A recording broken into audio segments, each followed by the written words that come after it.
Okay, here it is exactly 1 week after I got my last order from Blue Zoo. I added 4 new fish. The powder brown, the beauty, and the flame, and the exquisite fairy wrath. I added all of them last week, and everybody's still acclimating. There's still tension between each other, but they're becoming more accepted. The new inhabitants are being more accepted every day, and they're doing pretty well. The powder brown is doing real good, and he eats like a pig. My biggest concern was between the two wrasses. My Melanaris wrasse has been turning into a little meanie, and won't let my other fairy wrasse come out, and it was hard to get him food because he hides so well, and he wasn't coming out at all. But now you can see he comes out, and Melanaris is starting to chill out a little bit. My dwarfs were kind of acting strange too for a while. Now the dwarfs are they're coming out and they're picking. And everybody seems to be acclimating nicely. One thing that happened was I had my UV sterilizer right off the bat. I had that thing, the flow going too slow through it, and it wasn't being effective enough.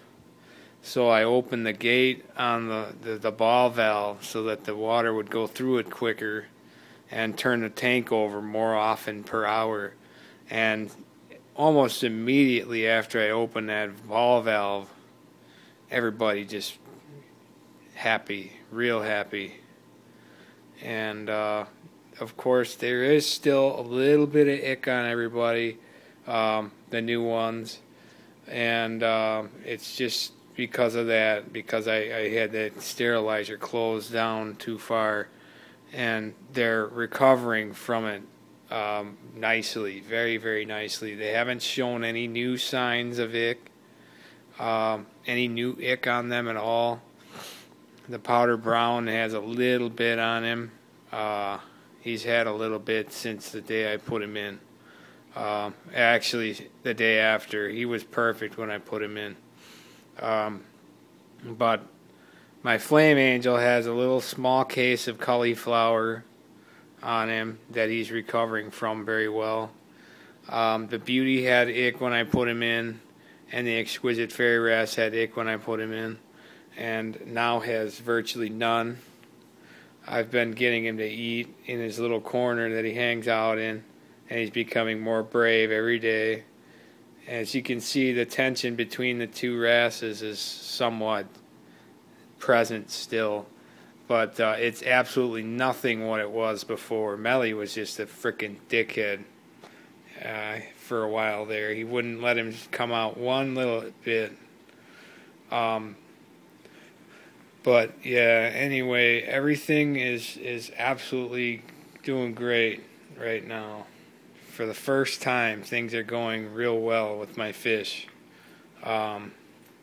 Again, I thank you, Emperor Aquatics. I owe it to them. My fish, if I didn't have that sterilizer, I guarantee you,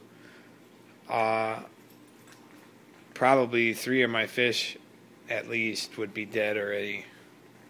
Especially the powder brown. They're extremely temperamental.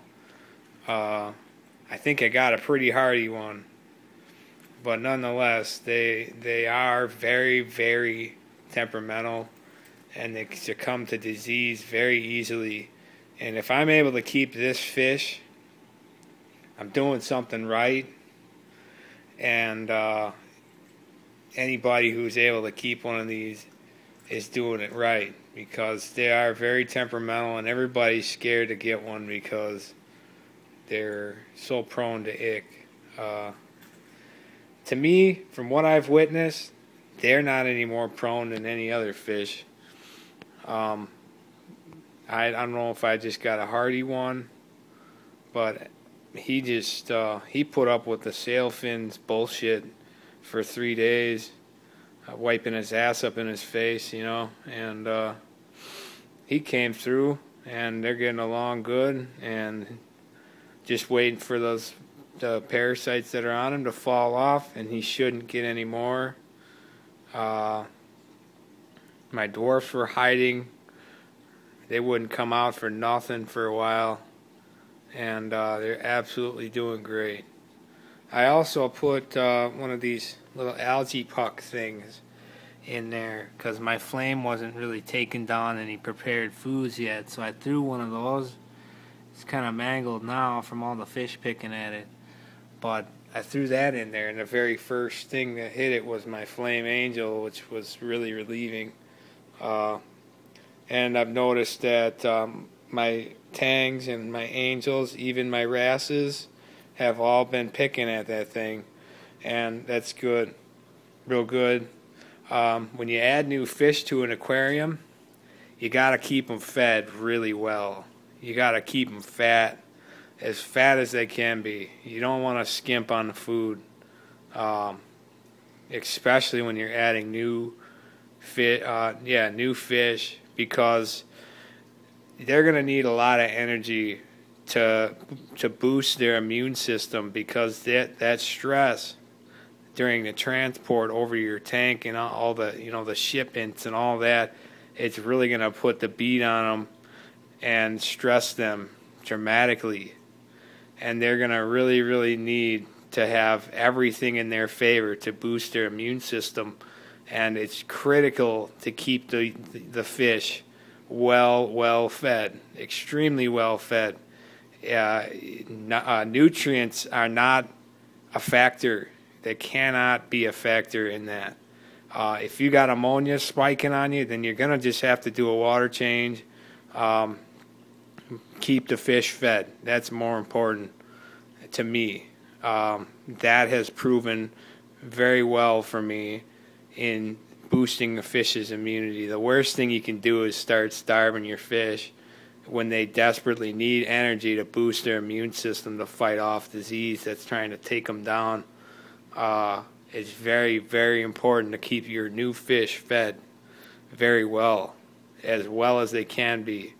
Basically, if they're hungry at all, if they'll take food down, you want them to be able to have some to take it down. That's another reason why I've got one of those algae pucks in there, so they have something to pick on. I'm feeding my fish twice a day, sometimes 3 times a day, pretty heavily right now, and I'm also watching my ammonias very closely. If they start spiking, I'm going to get the water change buckets out, and we're going to do a water change.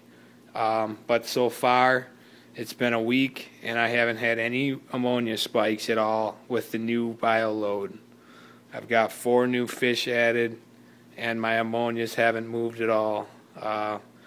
So, anyways, I hope you guys learned something from this video. If you have any questions, go ahead and message me or comment. I'll be sure and get back to you right away. Thanks for watching. Bye.